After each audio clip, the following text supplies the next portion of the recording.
얘네들이 지금 나를 찬양하고 하나님께 기도하고 찬미하고 하나님 살아계신다고 이야기를 하니까 이 나라가 지금 이 땅이 이렇게 지탱이 되고 있는 거지. 쟤네들을 다 침묵시키면 너희들 망해! 이런 뜻이었어요. 대한민국이 전쟁이 날 것 같아? 안 날 것 같아? 날 것 같은 사람이 표정이 이렇게 밝아? 전쟁이 나면 이 청양리가 내가 사는 오산보다 더 불안한 상황이죠. 북쪽으로 가까우니까. 그렇죠? 전쟁이 나면 북한에서 사람이 내려오고 오펜하이머라는 영화 보신 적 있어요? 들어는 봤죠? 오펜하이머라고 하는 영화가 올해 몇 달 전에 개봉을 했는데 목사님이 그 오펜하이머라는 영화가 보고 싶어서 책을 샀어요. 책이 이렇게 두꺼운 책인데 그 책을 사갖고 제가 보려고 딱 꽂아놨는데 목사님 아들이 자기가 먼저 보겠다고 학교에 들고 가더라고. 그래가지고 한 20-30페이지를 보는데 한 3-40페이지까지 보다가 오빠 이거 너무 재밌는데 이 사람의 그 좀 지저분한 삶이 너무 많이 나와갖고 내가 이거 재미없어서 그만 읽겠다고 했는데 그 지저분한 삶이라기보다는 앞에 너무 서두가 길대요. 근데 어쨌든 오펜하이머라고 하는 사람이 20세기에 등장한 의미가 뭐냐면 오펜하이머라는 사람은 뭐한 사람이냐면 핵폭탄을 개발한 사람이에요. 핵폭탄이 아니라 원자폭탄이구나. 원자폭탄을 개발한 사람이에요. 원자폭탄이 뭔지 알죠? 네. 그거 한 방 터뜨리면 어떻게 되죠? 죽어요. 얼만큼 죽어요? 아주 많이. 도시 하나가 다 죽죠. 근데 어떻게 죽어요? 방사능 노출돼서. 어떻게 죽을까?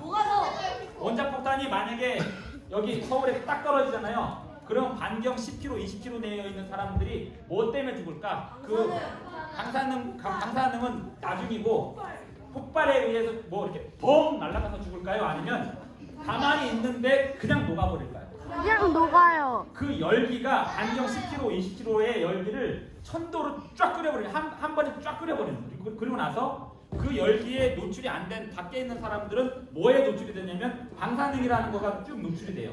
그래갖고 이 사람들이 전부 다 암에 걸려서 몇 년 안에 다 죽어요. 그래서 히로시마하고 나가사키에 1945년도에 오펜하이머가 개발한 그 원자폭탄이 떨어지게 되는데 이 원자폭탄이 떨어지기 전에 1939년도에 독일에서 원자가 분열할 때 엄청난 에너지가 나온다는 것을 어떤 독일의 과학자들이 발견을 해내요. 아인슈타인! 발견하고 아인슈타인이 발견한 게 아니에요. 원자가 분열할 때 이것이 엄청난 에너지가 나온다는 것을 발견을 하고 과학자들이 놀래버립니다. 큰일 났다. 독일의 과학자라고 했죠. 독일의 과학자들이 뭔가 아는구나. 독일의 과학자들이 1939년도에 원자가 분열하면 이게 엄청난 에너지가 나온다라고 하는 사실을 깨닫고 과학자들이 모여갖고 자기들끼리 모여서 야 이거 큰일 났다. 이 기술이 지금 우리가 알고 있으면 저 과학자도 알고 저 과학자도 알 텐데 점점 이 나라의 과학자들이 알 텐데 이 기술이 누구한테 들어가면 재앙이다? 히틀러한테 들어가면 재앙이다. 그래가지고 이 기술을 가진 사람들이 어디로 도망을 갈까요? 미국으로 가갖고 미국에서 이야기를 합니다. 그리고 아인슈타인을 대동해갖고 아인슈타인 박사님 저희들이 하는 얘기를 지금 이게 얼마나 중요한 이야기인지 좀 도와주십시오. 해갖고 아인슈타인이 돕습니다. 그리고 미국 정부에서 이것의 의미를 깨닫고 어떻게 하냐면 우리가 원자폭탄을 빨리 개발해야 된다. 만약에 독일의 히틀러가 먼저 개발하는 순간 이 세계는 재앙이 온다. 그런데 히틀러는 이 얘기를 알았을까요? 몰랐을까요? 몰라요. 히틀러도 들었어요. 들었는데 히틀러는 너무 무기 종류가 많아갖고 이 얘기도 들어야 되고 저 얘기도 들어야 되고 히틀러는 지금 계속 무기 만들어갖고 때릴 생각하고 있었기 때문에 이 얘기도 들어야 되고 이 얘기도 들어야 되고 이 얘기도 들어야 되니까 일단 그거 좀 미루고 요거부터 듣고 요거 듣고 하는 동안에 시간이 갔어. 근데 미국에서는 다 필요 없고 원자폭탄 하나면 끝난다니까 이렇게 되니까 미국 정부가 1940년대 초반에 그 맨하탄 프로젝트라고 하는 것을 만듭니다. 과학자. 그 맨하탄 프로젝트의 1번 수석이 오펜하이머라는 사람이에요. 근데 오펜하이머라는 사람이 이 원자폭탄을 만들고 나서 실험을 하고 그 실험에 성공한 다음에 이 원자폭탄을 딱 2개를 만들어냅니다. 이 세상에 처음으로 등장한 원자폭탄 2개. 이걸 가지고 어디다 실험을 했을까?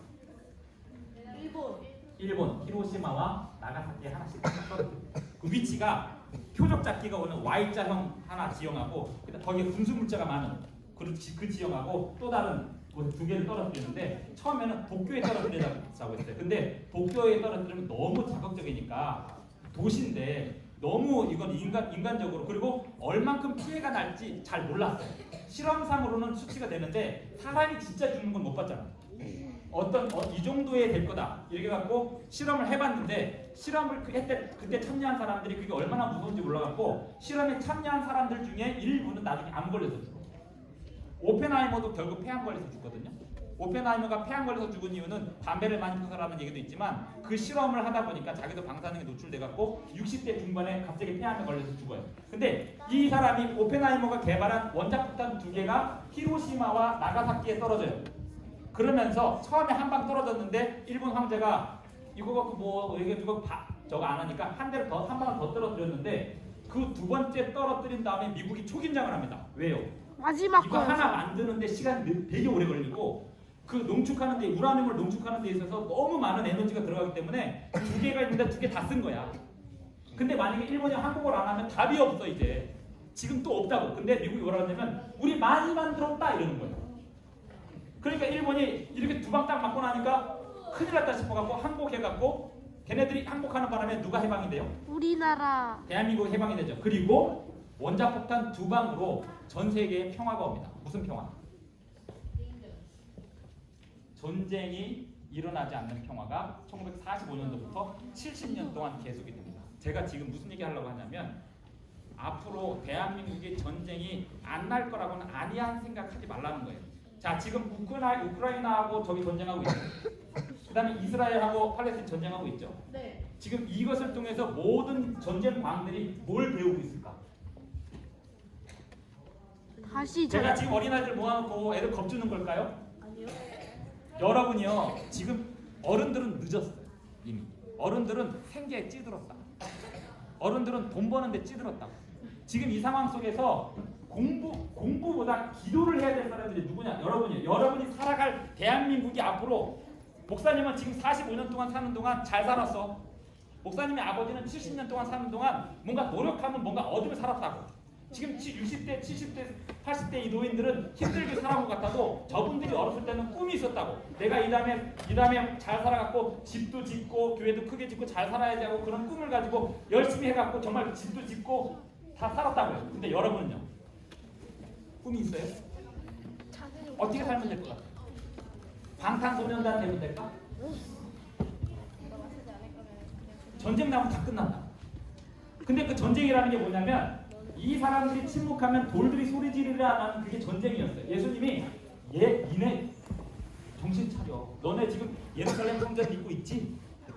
삼육대학교, 그 다음에 청학교회, 태경교회, 여기 안식일 교회들끼리 모아놓으면 다 이렇게 신앙인들이 많은데 우리나라에 전쟁이 나겠어?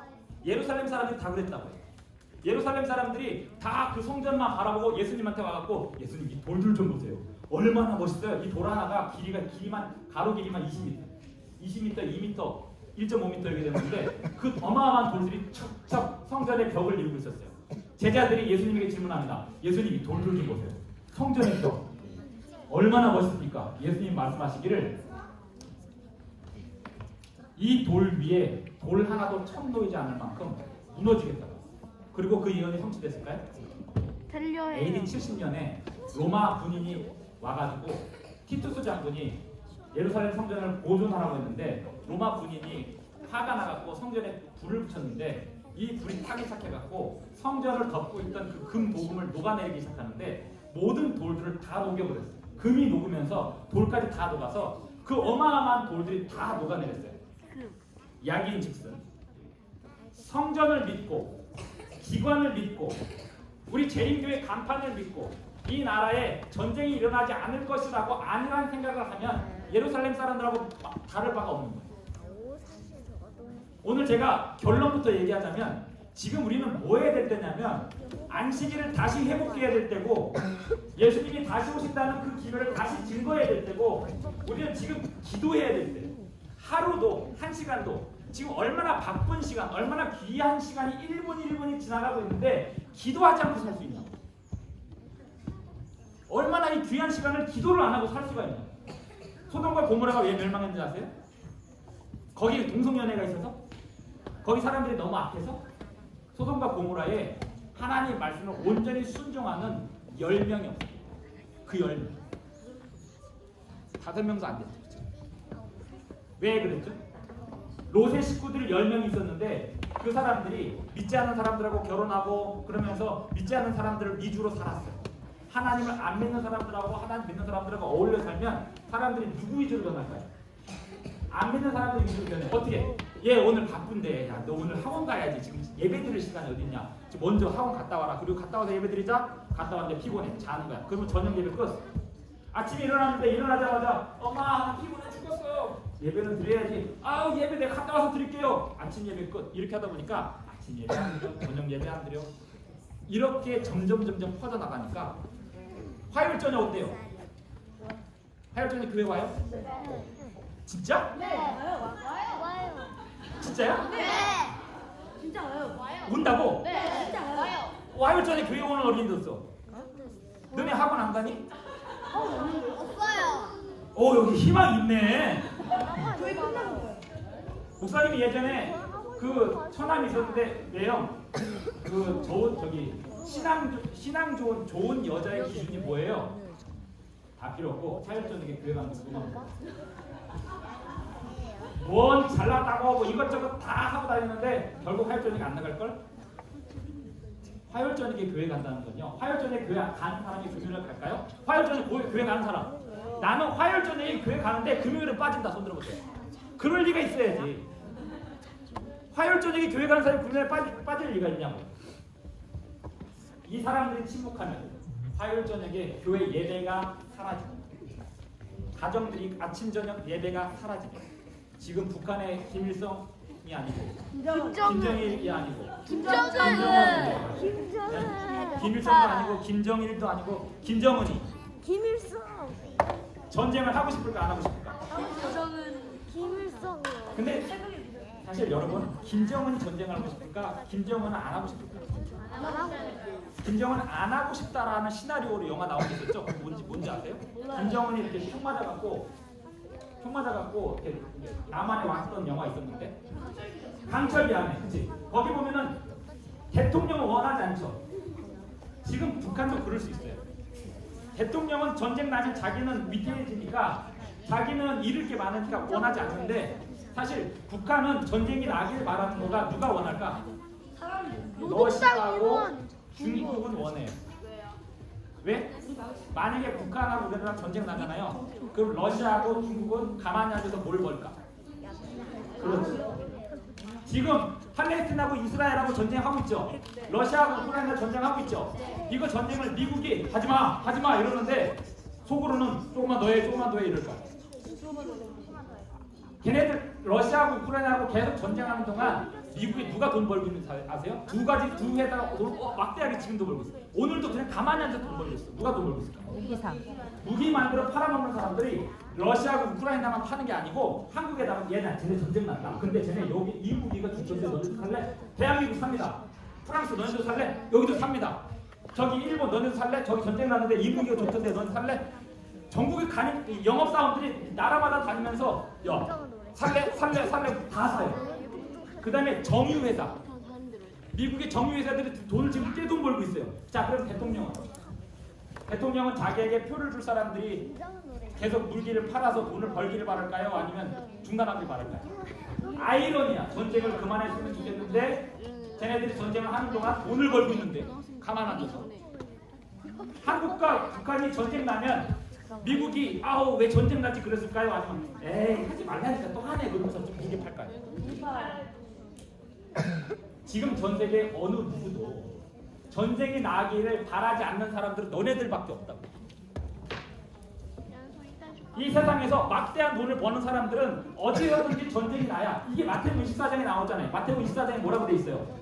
성경을 읽어봤나?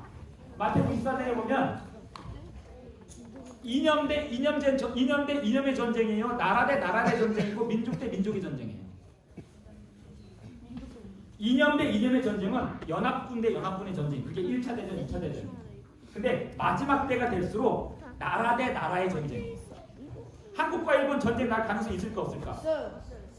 없다고 볼 수 없어요. 한국과 북한. 그런데 이 전쟁을 막고 있는 사람들이 누굴까? 이 전쟁이 못나게 막아주고 있는 사람들이 누구냐고? 유엔. 언제? 이 전쟁을 못하게 막아주고 있는 사람이 누굴까? US. 우선 하나님 막고 있죠. 하나님 뭘 보고 막아줄까? 안식일을 지키는 백성들 때문에 이 나라를 붙들고 있다는 생각 해봤어요. 소돔과 고모라에 10명의 의인이 있었으면 그 나라는 멸망하지 않았어요. 그런데 그 10명의 의인, 목사님이 지금 제일 무서운 게 뭐냐면 안식일 교인들이 안식일을 안 지켜요. 금요일날 저녁에 아이들이 학원 가 있고, 토요일날 해가 지기 전에 가게 가 있고, 시험 내일 모레 시험이면 시험 공부를 하고 있고, 가서 시험도 마신대요. 저기 여러분의 부모님이 교인이 아니면 이거 부담 갖지 마세요. 아직은.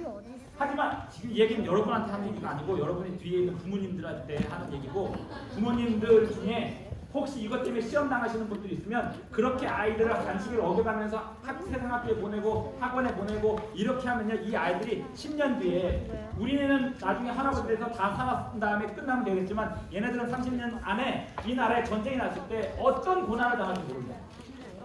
전쟁을 막으려면 방법은 하나예요.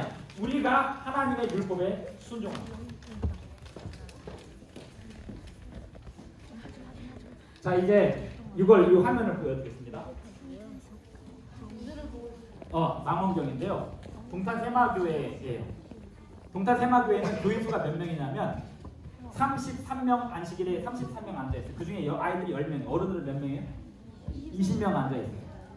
그런데 동탄세마교회는 그 독산성 세마대 아래 땅을 400평을 샀어요. 그 땅 400평을 얼마에 샀냐면 6억에 샀습니다. 땅 400평을 사고 밭을 사갖고 그것을 용도 변경을 해서 건물을 짓는데, 그 400평 안에 전부 짓는 게 아니고 78평 안에 1층, 2층, 3층 교회를 지었어요. 그리고 지금 뭘 짓고 있냐면 요 위에다가, 지금 여기에 3층 옥상이었는데 요 위에 홈플러스를 짓고 있는 게 아니고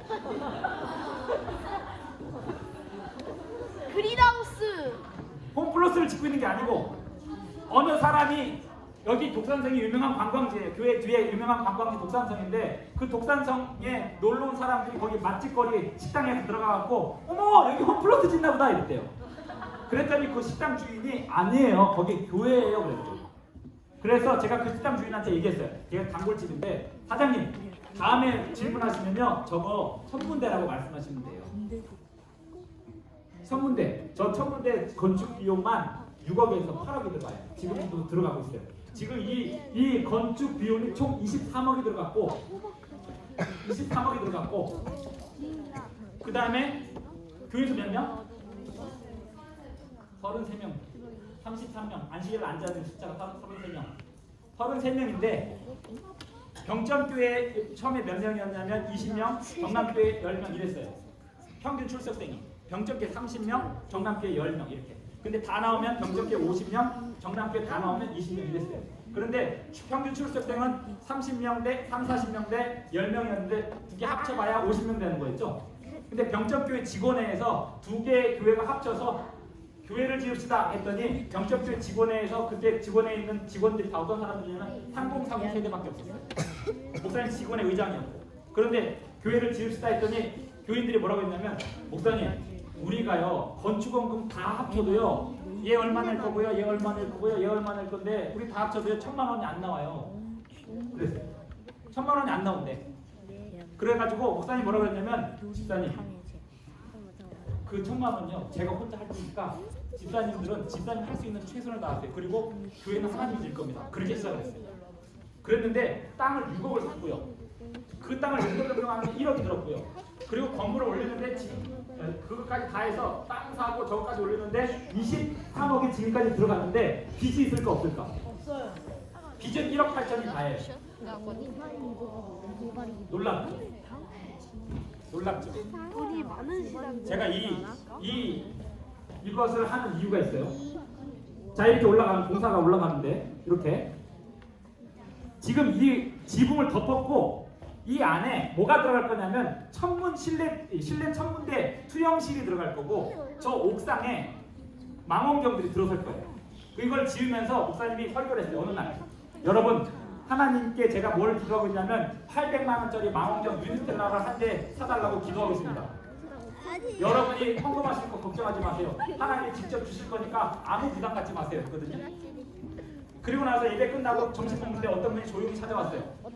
그 목사님, 그 유니스텔라 얼마라고요? 850만 원. 내가 800만 원 낼 테니까 50만 원 교회에서 좀 내면 안 될까? 오케이. 그래가지고 800만 원 가지고 망원경 업자한테 찾아갖고 이거 샀게요 그랬더니 그분이 650만 원을 줬어요. 150만 원이 남았죠. 그래서 150만 원 가지고 망원경을 몇 개 더 샀어요. 그리고 지금 최근에 300만 원짜리 천체 망원경을 또 샀어요. 이거는 뭐냐면 망원경을 딱 앉혀놓고 목성을 딱 잡아놓으면 목성이 하늘에 밤하늘에 가만히 있어요. 돌아요. 돌아요. 여러분 망원경으로 이거 봐보세요. 멀미나 가만히 있질 않아. 계속 가. 맞춰놓으면 또 가고 맞춰놓으면 또 가고 15분 간격으로 없어져요. 그래서 망원경을 맞춰놓으면 어떻게 되냐면 망원경을 딱 잡아놓고 기계로 딱딱딱 해갖고 지금 지구 위도 적도 다 표시해놨고 컴퓨터로 딱 해놓으면 얘가 지구의 현재 상황을 딱 파악을 해서 그 목성을 따라서 쭉 돌아요. 그러니까 밤새 이 망원경으로 이렇게 보면 목성이 보여. 어느 순간 이렇게 가 있어. 이걸 자동으로 돌아가는 컴퓨터까지 달려있는 천체 망원경을 350만 원에 샀거든요. 근데 350만 원이 어떤 헌금이냐면 어떤 사람이 두 사람이 갑자기 망원경 사라고 돈을 보내왔어. 동탄세마교회가 천문대를 짓는 다음에 그래서 동탄세마교회 천문대 짓는데 헌금을 하고 싶어요. 그렇게 해서 헌금한 사람이 여기도 있어요. 여러분 안 가르쳐 주지. 여러분 누군가의 부모님이 내셨어. 동탄세마교회 몇백만 원을 내셨어. 안 가르쳐 줄 거야. 왜? 동탄세마교회 헌금은 철저히 유명해. 1000만 원씩 내는 사람들이 뭐라고 하는지 아세요? 목사님 이거 말하지 마. 진심이에요. 진짜 돈 있는 사람이군요. 몰래 내요. 저는 이제 어떤 헌금이 들어올 걸 준비하고 있냐면 1억짜리 헌금이 들어올 걸 준비하고 있어요. 최근에 어마어마한 투자가 전화 왔어요. 동탄세마교회가 한 무슨 사업을 한다는데 우리 남편이 동탄세마교회에서 몇 년 전부터 기도를 합니다.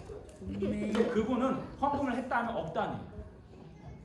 제가 그분 앞에 헌금 좀 보내주세요라고 말을 한마디도 안 했어요. 끊었어요. 그냥 뭐라고 하고 끊었냐면 집사님 감사합니다. 그런데요 동탄세마교회는 지금껏 하나님의 음성을 직접 듣고 보내고 싶은 사람들이 보내왔기 때문에 저는 집사님에게도 호소하지 않습니다. 끊었어요.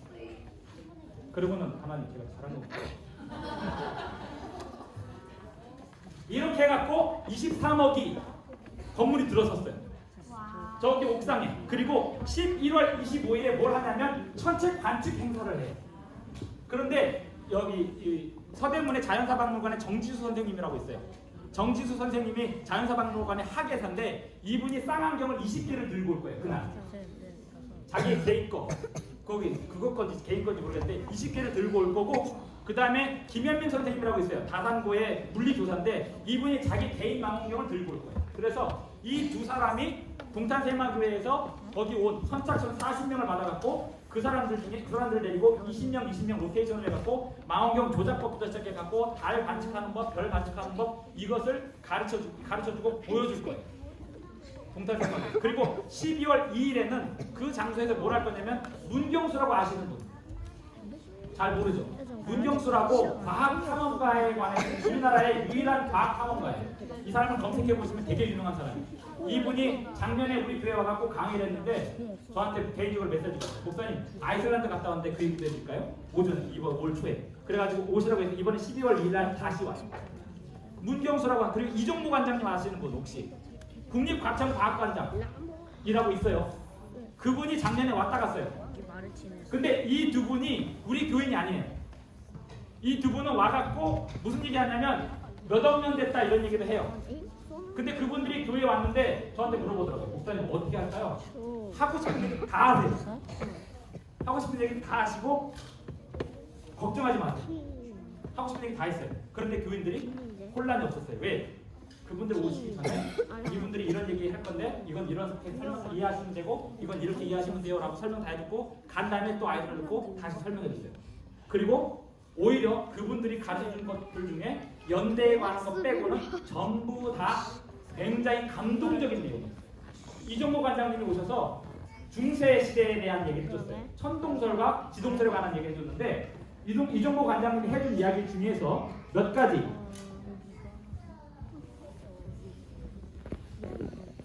자, 이거는 오늘 제가 다 하려고 가져온 게 아니고 여기서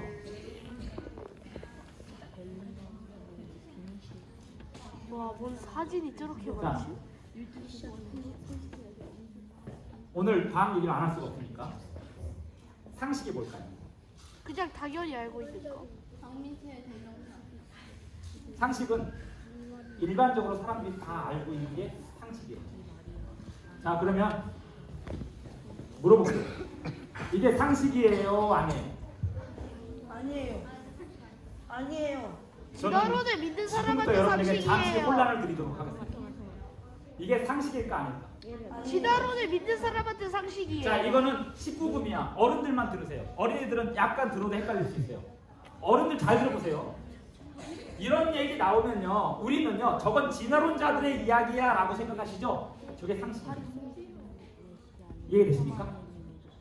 무슨 뜻이냐면 저게 틀렸다라고 광장에서 떠들어보세요. 어떻게 되나? 잡혀갑니다. 비상식적인 얘기니까. 지금 상식은 사실 이게 상식은 아닌데 이건 그냥 요약해 놓은 거고, 각종 이 분류가 있어요. 네안데르탈인, 무슬린, 자바인 뭐 이렇게 해갖고 300만 년 전에 인류가 나오기 시작해갖고 계속 진화되면서 점점 이쪽을 분화되다가 멸종되고 이쪽을 분화되다가 멸종되고, 저걸 그냥 하나로 요약해 놓으면 저렇게 되어 있는 건데, 학교에 가면은 학교 교과서에서 배워요, 안 배워요? 학교 교과서에서 중학교, 고등학교 가면 배워요. 학교 교과서에서 배우는데 그게 상식일까 아닙니까? 상식이라고요.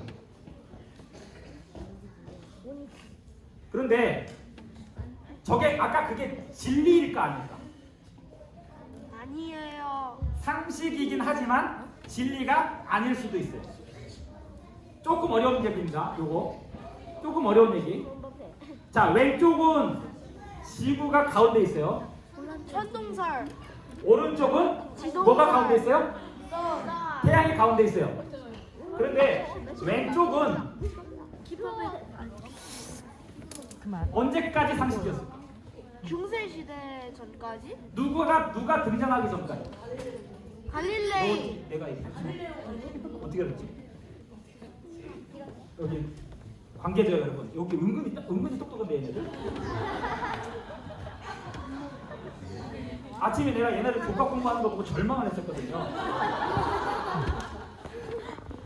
이 세상에 갈릴레이라고 하는 사람이 나타난 거가 진짜 놀라운 사건이야.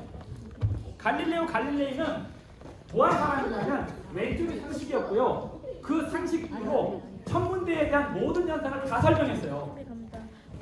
목성과 금성과 이 행성들의 움직임을 다 설명했고요. 수학적으로 다 맞았어요.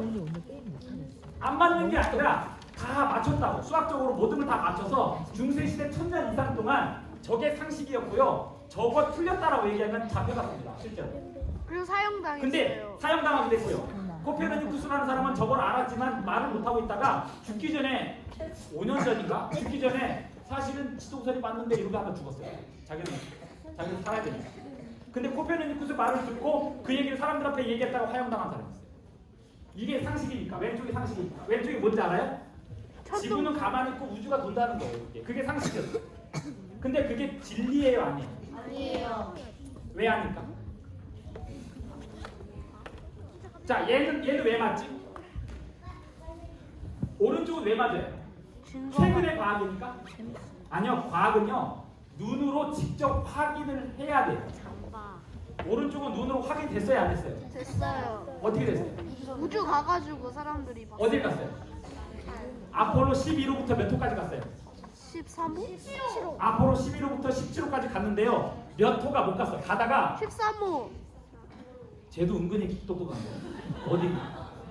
아폴로 13호가 가다가 달에 착륙을 못하고 돌아왔고요. 11호부터 17호까지 3명씩 가갖고 1명 빼고 2명이 내려서 놀다 왔어요. 다 11호, 12호, 14호, 15호, 16호, 17호까지 다 갔다 왔다고요. 근데요, 안식일 교인 중에도 아직도 달에 간 거 안 믿는 사람들이 있다니까. 예? 미국의 얼마나 유명한 재림교회 교수인데 지구가 평평하대 아직도. 예? 그럼 어째 그런 구석탱이 같은 그러면서 지식? 나사에 저건 다 음모라는 거야. 아니, 솔직히 자, 지구가 오른쪽은 수학적으로 계산해 보니까 맞아요? 아니면 눈으로 가다 보니까 맞아요? 계산하고. 그래서 맞은 거고요. 갈릴레오는 어떻게 봤냐면 망원경을 보다가 뭘 봤냐면 눈으로는 우리가 이번에 오시면 여기 너무 멀어서 오기 힘들고 그날 뭘 볼 거냐면 목성을 제가 망원경으로 보다가 목성을 보고 싶어갖고 망원경을 보다가 깜짝 놀랐어요. 오! 야야 밑에 여기 별이 4개가 더 있어. 예? 별이 4개가 더 있어. 목성 옆에 위성들이 4개가 보이는 거야. 그래가지고 내일 또 봐야지 했는데 내일 또 갔더니 3개밖에 안 보여. 야 이거 뭐 이래? 그날 봤더니 2개밖에 안 보이네. 찾아봤더니 이 4개 위성이 보는 속도가 다 달라갖고 4개가 다 보이는 날이 또 이런 날이 있고 그 다음 날 가면 3개만 이렇게 가려주고 했고 이렇게 그 보이는 4개가 다 보이는 날이 특별한 날이에요. 그래가지고 그걸 보는데 갈릴레오가 한 달 동안 망원경을 자기가 개발해갖고 목성을 보다가 보니까 뭘 발견했냐면 얘네들이 여기서 목성을 중심으로 도내해갖고 이걸 가지고 부자들한테 보여주기 시작했어요. 그리고는 모든 천체가 지구를 중심으로 도는 게 아니고 그 천체들 이 지구가 중심이 아닐 수도 있다는 얘기를 사람들한테 하고 책을 써갖고 냈는데 종교 재판 받았죠. 네. 너 그 얘기 계속 할래? 그래가지고 그 취소한다고 그래가지고 했는데 취소한다고 그러고. 다시 연구했어요. 그런데 갈릴레오가 눈으로 본 것은 아무도 부정할 수 없었고 지금은요. 저 얘기하면 이상한 사람이죠. 네. 이 얘기가 맞는 거죠. 네. 그런데 지금은 학교에서 하나만 더 얘기할게요. 웬 놈의 사진이? 자 오늘도 오전에도 마찬가지였는데 오. 서론만 거기다 만장. 네, 서론만 하고 끝낼게요. 자 이것만 얘기하면 끝날게요. 제가 여러분에게 이야기하고 싶은 게 뭐냐면 앞으로는요 과학이 정말 중요해요. 이 세상을 읽으시려면 아이들 과학 교육 시간을 누가 따라 들어갈까요? 물이 따라 들어가요. 또 팝니다. 따라 들어가다 보면 쭉쭉쭉쭉 가다 보면 뿌리가요 돌을 깨버려요. 제주도 만장굴뿐만 아니라 제주도 작년에 저랑 갔던 분 손 들어보세요. 거문우름 기억 작년과 올해 통틀어서 제가 지금 계획하고 있는 게 뭐냐면 내년에 어린이 부장님이 만약에 안 가신다 그러면 내가라도 꾸려서 갈까 생각 중이야. 한번 가는데 또 가도 돼요? 그러니까 또 가는 거는 하필 지원금 때문에 못 가게 막았지. 자기들 돈 내고 오세요 그러면 누가 막을 거예요? 각자 돈 내고 오세요 누가 막을 거냐고. 어쨌든 그때 가갖고 거문오름에서 뭐 봤어요? 거문오름에서 뭘 봤냐면 바위 하나에 나무 하나가 이렇게 끌어안고 넘어져 있는 거 본 적 있을 거예요. 네, 봤어요. 그게 곶자왈인데 곶자왈 지형은 전부 다 나무 하나가 바위 하나를 끌어안고 있습니다. 그러면서 그 바위를 깨면서 살아요. 근데 제주도가 계속해서 보존됐던 이유는 뭐냐면 사람이 들어가 살면서 나무를 계속 비웠다. 그러니까 그 화산 지형이 유지가 됐지 사람이 안 살았으면 벌써 만장굴 진작에 무너졌어요. 이 풀이요 얼마나 힘이 세는지 몰라요. 돌을 다 깨버려요. 사람이 살아간다라고 하는 것은 그 지형을 유지하는 힘이 있어요. 사람이 안 살면요 식물들이 자라면서 거기를 깨버린다고요. 제주도는 368개의 오름이 있는데 그 오름들이 전부 다 옛날에는 1년에 한 번씩 다 불태워버렸어요. 그냥 그래서 이렇게 민둥산이었어요. 전부 다. 근데 지금 놔뒀잖아요. 놔두니까 나무들을 심고 하잖아요. 그 나무들을 심고 하면서 풍화가 일어나고 그 안에 돌들이 흙이 돼가고 있어요. 나무들이 죽으면서 부엽토가 돼요. 그게 흙이 되고 그걸 기반으로 다시 점점 흙이 늘어나고. 자 그래서 이걸 보니까 이게 20만 년 동안 어떻게 버텨요? 이게 아무리 과학적으로 상식적으로 내가 그걸 믿으려고 해도 믿어지지가 않는 게 이게 20만 년을 버텨? 20만 년이라는 세월이 얼마나 긴 세월인데 그래서 아이들한테 미안하지만 내가 보기엔 20만 년까지 못 버틴다 이거. 실제로 여기 가보면 요게 지금 무슨 색이죠? 회색. 회색이죠. 근데 회색인데 이게 녹슨 거 보이세요? 네. 이게 녹슨 게 뭐냐면 석회를 발라놓은 거예요. 콘크리트 발라놓은 거예요. 만장굴 가갖고 해설사들이 그래요. 어떤 똑똑한 해설사들은 여러분 천장은 볼 게 없어요. 천장을 지금 다 발라놨어요. 앞으로 만장굴이 제대로 된 만장굴 점점 더 올해 초에 만장굴이 돌 하나 떨어져갖고 한 달 동안 폐쇄했었어요. 왜? 거기 또 시멘트 발랐어요. 만장굴을 계속 천장을 계속 그래서 제가 지금 만장굴 가잖아요. 천장만 보고 가. 저기도 발랐고 저기도 발랐고 저기도 발랐고 대부분 다 발라요. 그래서 원래 동굴은요 땅 보고 다니는 게 아니고 위에 천장에 이 과학적인 정보가 되게 많이 있어요. 근데 그 과학적인 정보를 콘크리트 다 가리는 거 왜? 사람이 안전하게 가야 돼요. 그 정도로 풍화되는 속도가 엄청 빠르기 때문에 몇억 년, 몇만 년을 못 버틴다고 있다. 그게 과학적인 사고잖아요. 그래서 연대만 빼고 보면 얼마 전에 울릉도에 돌 무너진 거 보셨죠? 뉴스에서 보셨어요? 저는 뉴스 딱 보는 순간 제가 주목한 게 있어요. 오케이, 저기 왜 무너졌는지 알아. 그리고 가만히 봤더니 그 돌 무너진 자리에 딱 그 단면에 뭐가 있냐면 나무가 한 그루 딱 있어요. 걔가 뿌리를 내리면서 계속 균열을 내다 보니까 그 뿌리가 갈라놓은 균열이 이 부위를 못 버틴 거예요. 그래서 만약에 제가 울릉도를 진작에 갔었으면은 가갖고 그 나무를 딱 보고 저 위치가 저 돌깨기 딱 좋은 위치인데 여기 저것 때문에 방금 얼마에 깨져요라고 예언이라도 할 거 너무 안타까워. 너무 안타까워. 진작에 가갖고 예언을 할 건데 저기 이 부위가 지금 몇 년 안에 깨질 거니까 조심하세요라고 얘기라도 할 거. 나무가 돌을 깬다.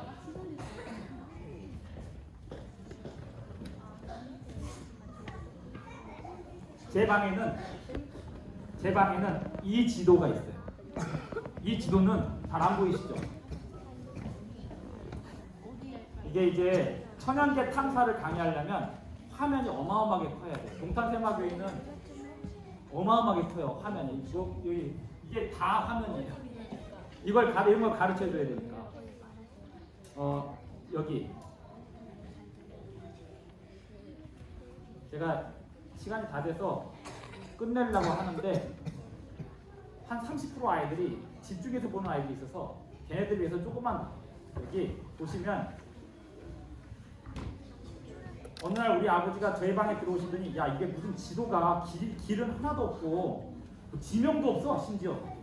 저는 이 지도를 보면서 굉장히 영감을 받는데요. 여러분이 살고 있는 데가 여기입니다. 요 지역. 여기가 서울이고요. 보이세요? 야 이거 안 보인다. 그죠? 보이세요? 대충 보세요. 서울 강북 종로구부터 시작해갖고 이 일대가 전부 다 돌이 하나예요. 화강암, 그 다음에 수원 전체가 화강암이고요. 요거 전체가 변성암이에요. 저는 요새 저희 뒷산에 있는 독산성을 매일 올라다니는데 올라가면서 변성암을 보는데 너무 재밌는 게 많아. 매일매일 새로운 게 어제도 새로운 게. 여기 청와대에서 가까운 게 불암산이에요. 이거 불암산보다 더 가까운 산이 어디예요? 수락산이죠. 걔도 뭘까요? 이거 보이세요? 요거 전체가 다 화강암 덩어리라고. 요거 전체가 다 화강암 덩어리예요. 요거는 변성암이에요. 경기도 전체가 다 하나의 돌이에요. 그런데 서울 강북에 있는 이 돌이 툭 튀어나온 거야. 이해되세요? 그 다음에 수원도 이렇게 툭 튀어나왔고. 그러면 지금부터는 어른들은 기막으시고 어른들은 진짜 재미없고 애들은 좀 재밌을 수 있어요. 화강암은 어디서 만들어지죠? 화산이 아니고 화성암이라고 하는데 화강암하고 현무암하고 같은 원리로 만들어져요. 그런데 장소가 달라요. 현무암은 용암이 어디서 만들어지는 게 현무암이고 밖에서 올라와가지고 만들어지는 게 식어서 만들어지는 게 현무암이죠. 지금 5학년? 배웠어요? 야, 학교에서 배운 게 교회에서 이렇게 적용이 돼요. 이러니 설교를 잘 듣고 얘가 오늘 설교를 잘 듣더라. 학교에서 화강암 현무암을 이해하는 사람은 설교가 들려요. 현무암은 어디서 만들어지는 거고? 밖에 식어서 이렇게 흘러가면서 식어서 만들어지는 현무암이죠. 빠르게 식어서 만들어지죠. 빠르게 진짜 중요한 거야. 빠르게 식어야 돼. 화강암은 못 만들어. 마그마가 엄청 오랜 시간 동안 식어야 돌이 되는 것으로 알려져 있어요. 지금까지. 아직까지는 새로운 이론이 있지만 그것이 인정을 못 받고 있고 화강암은 땅 속에서 요렇게 밑에서가 아니라 아주 깊은 땅 속에서 그 거대한 마그마가 오랜 세월 동안 서서히 식으면 돌이 되는데 그걸 뭐라 한다? 화성. 여기까지 설명했는데 깜짝 놀란 사람이 없네. 그건 딸기지. 화강암이 어디서 만들어진다고? 화강암이 어디서? 위에서 만들어진다고? 땅속 깊은 곳에서 만들어진다고? 깊은 곳. 땅속 깊은 곳에서 만들어지잖아. 화강암이. 네. 불암산이 뭐라고? 산. 이 정도 얘기했는데 깜짝 놀랐어. 뭐가 아야? 산이 엄청 높았던 거예요. 어? 화강암이 안에서 만들어지는 건데 화강암 위로 올라갔어요. 원래 산이 엄청 너 얘 오늘 도트는 소리 했어. 이거 굉장한 소리야. 화강암은 땅속 깊은 곳에 있어야 되는데 왜 500m까지서 솟아있냐? 저 화강암을 설명하는 두 가지 이론이 있어요. 지질학자들은 어떻게 설명하냐? 하나같이 뭐라고 설명하냐면 융기라는 이야기를 해요. 융기란 땅속에 있던 애가 올라오는데 1년에 1mm씩 올라와. 그럼 어느 세월에 다 올라와요? 몇백만 년 걸려. 그 몇백만 년 동안 지구는 다 걔만 기다리고 있는 거야. 올라올 때까지. 불암산 저기 꼭대기까지 올라갈 동안 지구 전체가 다 가만히 기다리고 있는 거야. 이건 내가 좀 약간 빈정된 거고, 융기라고 하는 거가 서서히 조금씩 올라가갖고 저기가 500m까지 올라갔으니까 그 정도 되려면 이만한 세월이 흘렀을 것이다 라는 얘기를 하는데 아무도 뭐라 안 해. 그런데 이런 이론이 있고, 목사님은 어떻게 생각해요? 화강이 무섭고 그 자체를 하던. 밑에 화강의 땅속에 있었는데 홍수 때 지구 전체가 돌들이 다 뒤집어집니다. 지구 전체가 돌들이 다 뒤집어지고 이렇게 꼬이고 이렇게 밀면 올라서고 또 어떤 때는 엎고 이러면서 어떻게 됐냐면 이 대한민국 땅이 이쪽으로 밀렸거든요. 동쪽에서 엄청나게 밀렸어요. 대마도 갔더니 깜짝 놀랐어요. 저 대마도 가갖고 목사님들이 관광 가자고 몇 년 전에 갔는데 나는 대마도를 가고 싶지가 않았어. 왜? 난 일본을 나 싫어하거든, 솔직히 말해서. 근데 이 대마도를 굳이 가자고 해서 갔는데 뭐하러 가나 하고 갔는데 딱 들어서는 순간 우와! 퇴적감이 이만한 게 있어. 그래가지고 그거 보느라고 이틀 동안 너무 재밌게 다녔어요. 봤더니 대마도가 홍수 때 쫙 밀린 흔적이 보여요. 그리고 대한민국은 이 태백산맥 있죠. 네. 이게 쫙 밀리면서 산이 된 거예요. 그런데 이게 산이 될 뿐만 아니라 지구 전체가 홍수 때 이렇게 없고 저렇게 없고 하면서 이렇게 엎어졌다가 얘가 얘기했죠. 이거 위에 땅이 있지 않았을까? 그랬죠. 이거 위에 땅이 있었다가 그 있었던 게 홍수 때 쫙 밀려가서 중국으로 넘어가요. 그런데 쫙 밀려가서 넘어가는 동안 그 황해 바다는 쫙 펼쳐지면서 뭐는 남을까? 뼈대는 남아요. 그래서 불암산과 도봉산, 수락산 얘네들은 뼈대니까 돌이 남았고, 과거에는 쟤는 돌밖에 없었는데 시간이 지나니까 나무들이 생겼고, 이끼들이 숲이 되면서 나무들이 생겨갖고 저렇게 불암산이 형성했고, 과거에는 돌이 하나도 나무가 없었지만 5,000년 동안, 아니 3,000년 동안 나무가 충분히 생기고 남거든요. 노래. 그래서 남았고, 그래서 이렇게 이렇게 했는데 그 위에 덮였다가 이게 올라가고 융기가 한꺼번에 일어나고 덮였다가 쓸려 내려간 나머지 흔적이 도봉산, 수락산, 불암산이다. 이렇게 이걸 가지고 제주도에서 목사님이 어느 날 프라이빗 투어 한 적이 있어요. 강남에 어떤 부자를 데려다가 그분이 저한테 제주도 프라이빗 투어 가능해요? 오케이. 그래가지고 저한테 비행기 표를 다 대주고 가갖고 먼저 어디 갈까요? 세배로로 갑시다. 세배로로 가갖고 올라가면서 쭉 설명해 줬어요. 근데 혹시 불암산 보셨죠? 서울에. 네, 봤는데. 근데 이 얘기를 해줬어요.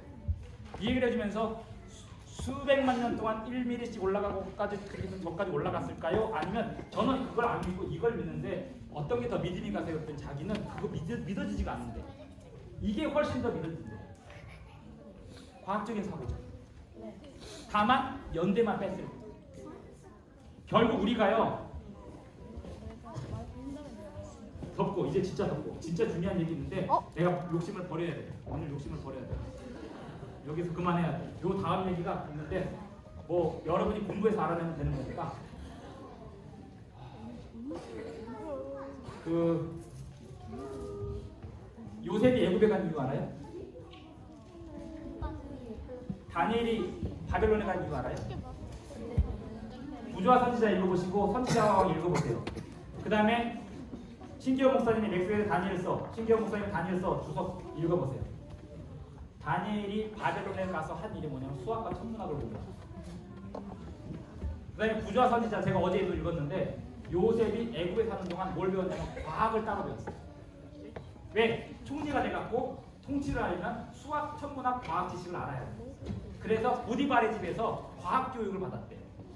그리고 감옥에서 그걸 붙입니다. 그리고 총리가 돼서 그 지식을 다 써먹었어요. 지금 우리 재림교회 성도들이 해야 될 일이 뭐냐면 미래의 인재를 지금 양성을 해야 돼요. 그 양성이 뭐냐면 안식일 오후에 예수님이 하라는 대로 요 구절은 읽어야 되겠지만 예언의 신이니까.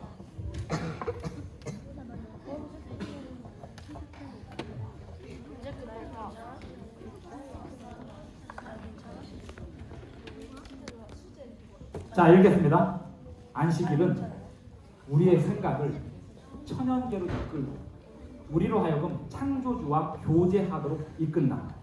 새의 노래소리와 산들거리는 나무와 바다의 음악 소리에서 아직도 우리는 날이 서늘할 때 에덴 동산에서 아담과 담수하신 하나님의 음성을 들을 수 있다. 그 음성이 뭘까요? 과학적인 지식이에요. 목사님이 독산성을 매일매일 가는데 놀라운 건 처음에는 새를 한 마리도 못 봤어요. 근데 한 달 내내 가니까 새들이 종류별로 내 앞에서 노는데 뭘 느꼈냐면 얘네들이 나를 알아보더라고요.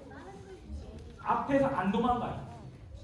처음에는 갈 때는 멀리서 보고 다 도망갔는데 매일매일 가니까 자기네들이 아는 사람이 맞다고 가까이 가서 이러고 있는데도 그 앞에서 놀아요. 근데 새들이 워낙 종류가 많아갖고 이름을 다 모르겠더라고. 그래서 요새 제가 새 공부해요.